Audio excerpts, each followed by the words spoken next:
আজকে আমি বানাবো বাটা মাছের তেল ঝাল। তো চলো রান্নাটা শুরু করি। আর এইখানে দেখো আমাদের পুকুরের মাছও আছে, আর এই মাছটা কেনা, আর এই মাছগুলো আমাদের পুকুরে। তো চলো। তো বাটা মাছের তেল ঝাল বানানোর জন্য আমি এখানে মশলা দিয়ে দেবো তেজপাতা,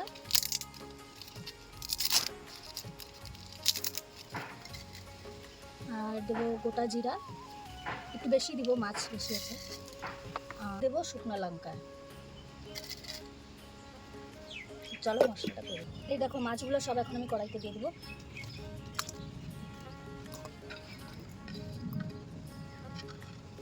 তারপরে দিয়ে দিব মশলাটা,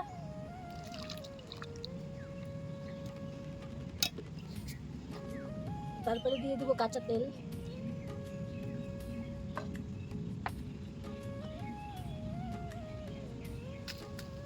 তারপরে দিয়ে দিব লবণ,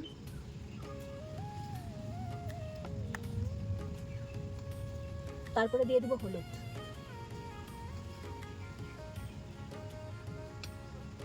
করে মাছটা মাইখে নেব।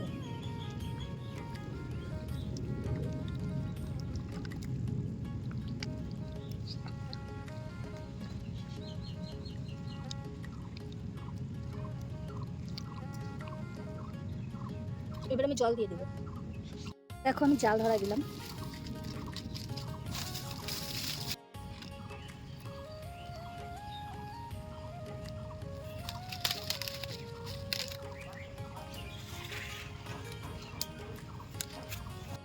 তো এই দেখো মাছটা আমি বসাই দিলাম।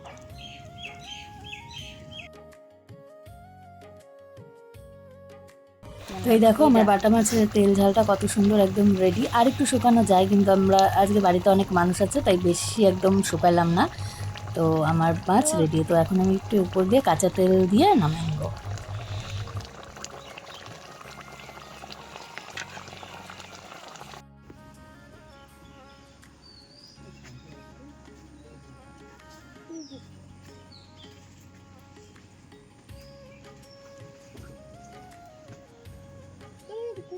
লাগে না ছেলের মধ্যে একদম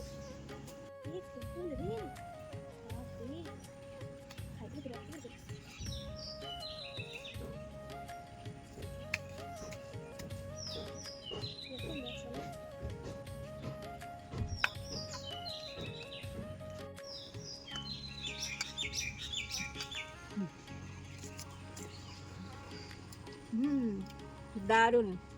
এইভাবে মাছ রান্না করে খাইলে অন্যভাবে আর ভালোই লাগবে না। এই দেখো মাছটা কত সুন্দর।